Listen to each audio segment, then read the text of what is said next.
NEET के exam में question है वो करेंगे।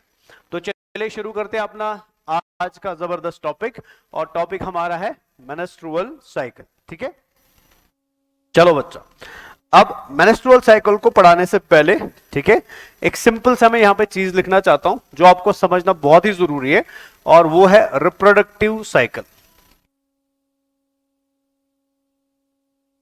Reproductive cycle. अब क्या है ये रिप्रोडक्टिव साइकिल, सबसे पहले इसको समझते हैं और फिर देखते हैं रिप्रोडक्टिव साइकिल और मेंस्ट्रुअल साइकिल में आपस में क्या लिंक है। देखो बच्चा, आपको पता है कि नेचर ने या भगवान ने फीमेल की बॉडी जो है ना बेटा वो ऐसी बनाई है कि ये फीमेल की बॉडी सपोर्ट करती है बेटा किसको, डेवलपमेंट ऑफ एम्ब्रायो को, डेवलपमेंट ऑफ फीटस को, या डेवलपमेंट ऑफ ऑफस्प्रिंग को। क्लियर है ना? तो मतलब फीमेल की बॉडी में अल्लाह ने, भगवान ने वो सारी चीजें रखी है जो एक बच्चे को जाइगोटिक स्टेज से एक फीटल स्टेज तक लाने में मदद करती है। क्लियर है बच्चा? अब ड्यूरिंग दिस प्रोसेस, जब एक जाइगोट फीटस बनेगा या जाइगोट बनने से पहले जो प्रोसेस होती है, अगर मैं बोलूं कि इन सारी प्रोसेसेस को फीमेल की बॉडी में क्या बोलते हैं, क्लियर है ना? कि जब एक फीमेल की बॉडी में स्पर्म को लाने के लिए फीमेल की बॉडी तैयार होगी, जाइगोट को बनाने के लिए, या मैं अगर ऐसे बोलूं स्पर्म एंड एग को फ्यूज कराने के लिए फीमेल की बॉडी कैसे तैयार होगी, ठीक है ना? फिर फ्यूजन के बाद जो जाइगोट बनेगा उसको इंप्लांट करने के लिए फीमेल की बॉडी कैसे तैयार होगी, इन सारे इवेंट्स को जो एक फीमेल की बॉडी में होते हैं बेटा before the formation of zygote और after the formation of zygote, इन सारे इवेंट्स को हम कंपाइल करते हैं एक सिंपल टॉपिक के अंदर जिसको हम क्या बोलते हैं, रिप्रोडक्टिव साइकिल बोलते हैं। यानी रिप्रोडक्टिव साइकिल जो है वो मैमलियन फीमेल्स की बॉडी में, ठीक है ना, वो सीक्वेंस ऑफ इवेंट्स है जिस सीक्वेंस ऑफ इवेंट की वजह से फीमेल क्या करती है बेटा, अपनी बॉडी को रेडी करते हैं for the process of implantation, for the process of fertilisation, ठीक है ना, and many other things. Clear है? So in sequence of events को हम क्या बोलते हैं, they are called as reproductive events बेटा। तो सबसे पहली चीज यही आप याद रखोगे, रिप्रोडक्टिव इवेंट्स क्या है, ठीक है ना? तो रिप्रोडक्टिव इवेंट्स होते हैं सीक्वेंस ऑफ इवेंट्स, ठीक है ना, occurring in mammalian females, occurring in mammalian females। Clear है ना बच्चा? और इन सीक्वेंस ऑफ इवेंट्स की वजह से मैमलियन फीमेल्स क्या हो जाती है, they make themselves ready for the process of शाबाश फर्टिलाइजेशन, क्लियर है ना, implantation and remaining other reproductive events. Clear है?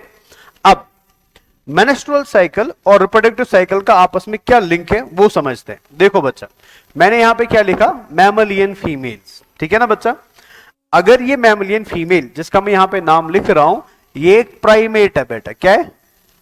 शाबाश, ये एक प्राइमेट है बेटा। क्लियर है बच्चा? बिकॉज मैमल्स जो होते हैं they are divided into groups, primates and non primates. तो अगर इस मैमलियन फीमेल जिसकी मैं बात कर रहा हूं, ये मैमलियन फीमेल एक प्राइमेट है बेटा। क्लियर है ना? जैसे फॉर एग्जाम्पल प्राइमेट का मतलब क्या हुआ, प्राइमेट में आएगा सबसे पहले ह्यूमन बींग्स, प्राइमेट्स में आएंगे बेटा एप्स, एंड प्राइमेट्स में आएंगे बेटा मंकीज। ये याद रखना इंपॉर्टेंट है। तो प्राइमेट्स में कौन कौन आते हैं, प्राइमेट्स में ह्यूमन बींग्स आते हैं, प्राइमेट्स में ह्यूमन बींग्स आते हैं, ठीक है, प्राइमेट्स में मंकीज आते हैं, और प्राइमेट्स में एप्स आते हैं। ये क्लियर हो गया? समझ आया ना बच्चा? अगर मैमलियन फीमेल एक प्राइमेट है बेटा, तो प्राइमेट फीमेल्स के अंदर भी क्या चलेगा, रिप्रोडक्टिव साइकिल चलेगा बेटा। क्लियर है ना? और इन प्राइमेट्स के अंदर रिप्रोडक्टिव साइकिल को हम क्या नाम देते हैं, हम इसको नाम देते हैं मेंस्ट्रुअल साइकिल। इसको हम क्या बोलते हैं, शाबाश, मेंस्ट्रुअल साइकिल बोलते हैं। तो मतलब आपको याद रखना है बेटा कि अगर रिप्रोडक्टिव साइकिल हो रहा है किसके अंदर, प्राइमेट फीमेल्स के अंदर बेटा, ठीक है ना? So the reproductive cycle in primate females is called as menstrual cycle. समझ आया? ये क्लियर हो गया? तो पहले तो ये कॉन्सेप्ट क्लियर होना चाहिए कि रिप्रोडक्टिव साइकिल क्या है और मेंस्ट्रुअल साइकिल क्या है। आई होप ये आपको एकदम अच्छे से क्लियर हो गया। ठीक है, अब आगे बढ़ने से पहले हम क्या करते हैं, हम समझते हैं कि सर अगर हमको खाली मेंस्ट्रुअल साइकिल को समझना है प्राइमेट फीमेल्स के अंदर, क्लियर है बच्चा, तो उसके अंदर हमें क्या क्या इवेंट्स पढ़ने हैं, उसके अंदर हमें कौन कौन से ऑर्गन्स पढ़ने हैं, उसके अंदर हमें कौन कौन से हार्मोन्स पढ़ने हैं, तो उसका मैं पहले आपको कॉन्सेप्चुअल बेसिस पे एक आइडिया देता हूं, फिर मैं उसको कोरिलेट करूंगा एनसीईआरटी के साथ। क्लियर है बच्चा?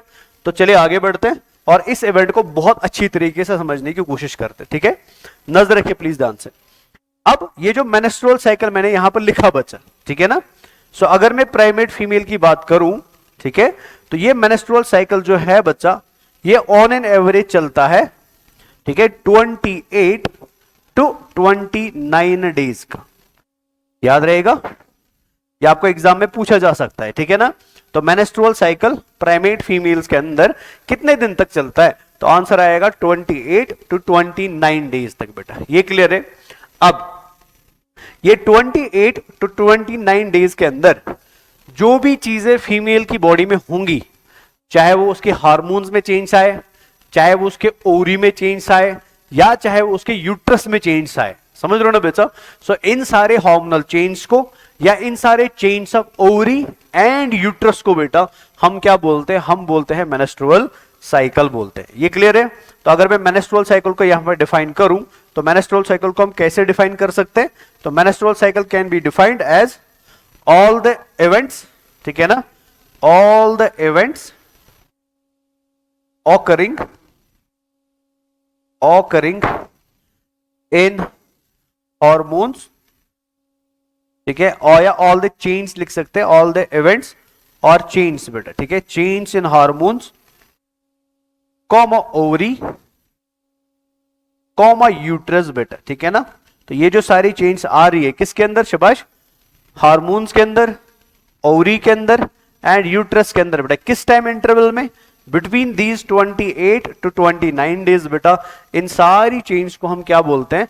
दे are called as menstrual cycle. समझ आया? अब बहुत सारे बच्चे का ऐसा क्वेश्चन कर सकते हैं, या आपके दिमाग में शायद ऐसा चल रहा होगा कि सर क्या एक फीमेल के अंदर मेनेस्ट्रुअल साइकिल हमेशा से होता है, या क्या एक फीमेल के अंदर मेनेस्ट्रुअल साइकिल हमेशा चलेगा पूरी जिंदगी बेटा? तो इसके लिए आपको दो इंपॉर्टेंट बातें याद रखनी, ठीक है ना। पहली बात आपको याद रखनी है कि फीमेल्स के अंदर मेनेस्ट्रुअल साइकिल हमेशा नहीं होता है बेटा, ठीक है ना, ये थ्रू आउट लाइफ नहीं होता है। फीमेल की बॉडी के अंदर एक स्पेशल टाइम आता है, एक स्पेशल एज आती है बेटा, जिस एज के अंदर पहली बार फीमेल क्या करती है बेटा? मेनेस्ट्रुअल साइकिल शो करती है, ठीक है ना। सो इस एज को हम बोलते हैं as of प्यूबरिटी।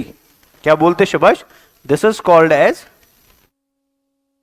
As age of puberty बेटा। क्लियर है? तो याद रखना है फीमेल की बॉडी में मेनेस्ट्रुअल साइकिल कब होगा? एज ऑफ प्यूबरिटी पे होगा, जो लगभग 16 इयर्स के आसपास होता है। तो दैट मींस 16 इयर्स की एज में बेटा फीमेल पहली बार क्या शो करेगी? मेनेस्ट्रुअल साइकिल शो करेगी। सो दिस मेनेस्ट्रुअल साइकिल जो फीमेल की बॉडी में पहली बार हुआ eight the age of puberty बेटा, इसको हम नाम देते हैं मेनआरके। क्या बोलते हैं इसको शाबाश? मेनआरके बोलते हैं। याद रहेगा? तो आप याद रखोगे menarche is the first reproductive cycle और menstrual cycle occurring in primate females at the age of puberty. समझ आया? अब फीमेल अब पूरी लाइफ बेटा मेनेस्ट्रुअल साइकिल को कंटिन्यू करेगी, और कंटिन्यू करते करते 50 इयर्स की एज में बेटा, 50 साल की एज में अब फीमेल की बॉडी में मेनेस्ट्रुअल साइकिल दिखाने की प्रॉपर्टी खत्म हो जाती है। ये आपको ऑलरेडी मैं पढ़ा चुका हूं प्रीवियस लेक्चर्स में। क्यों होती है? Because limited number of primordial follicles होती है बेटा। क्लियर है ना? तो 50 साल की एज पे आते आते फीमेल के अंदर मेनेस्ट्रुअल साइकिल दिखाने की क्षमता खत्म हो जाती है। क्लियर है बच्चा? अब इस एज को जब फीमेल लास्ट मेनेस्ट्रुअल साइकिल अपनी लाइफ का दिखाती है, इस एज को हम नाम देते हैं मीनोपॉज बेटा। क्या बोलते हैं शाबाश? मीनोपॉज। यानी मेनार्के एंड मीनोपॉज में डिफरेंस क्या है बेटा? मेनार्के होता है first menstrual cycle of primate females and menopause होता है last menstrual cycle of primate females. ठीक है? तो मेनार्के होता है 16 इयर्स की एज में प्यूबरिटी के पास, ठीक है, एंड 50 इयर्स की एज में क्या होता है? मीनोपॉज होता है। सो आई होप ये छोटी छोटी टर्म्स जो है जो रिप्रोडक्टिव साइकिल के साथ रिलेटेड है, ये एकदम क्लियर है, ये एकदम अंडरस्टैंडेबल है बेटा। तो अभी हम आगे बढ़ते हैं और समझने की कोशिश करते हैं कि मेनेस्ट्रुअल साइकिल में कौन कौन से ऑर्गन्स पार्टिसिपेट करते हैं और कैसे वो आपस में रिलेटेड है और क्या उनका रोल है, इसका कॉन्सेप्ट समझने की कोशिश करते हैं। देखो बेटा, बायोलॉजी को अगर आपको अच्छे से पढ़ना है, आपको 360 आउट ऑफ 360 स्कोर करने। मैं ये नहीं बोल रहा हूं कि एनसीईआरटी इंपॉर्टेंट है, NCERT is very important, but NCERT से भी इंपॉर्टेंट है बेटा एनसीईआरटी की लाइंस के पीछे कॉन्सेप्ट को समझना। आप एक बार कॉन्सेप्ट समझ गए ना बच्चा, तो फिर एनसीईआरटी आपको एकदम क्या दिखेगा, मक्खन दिखेगा। और मेरा काम है एनसीईआरटी को आपके लिए मक्खन बनाना, इजी बनाना, ताकि आप क्या स्कोर करो, 180 आउट ऑफ 180 स्कोर करो। क्लियर है बच्चा? तो चलिए हम शुरू करते हैं बेटा किसको, शाबाश, ऑर्गन्स।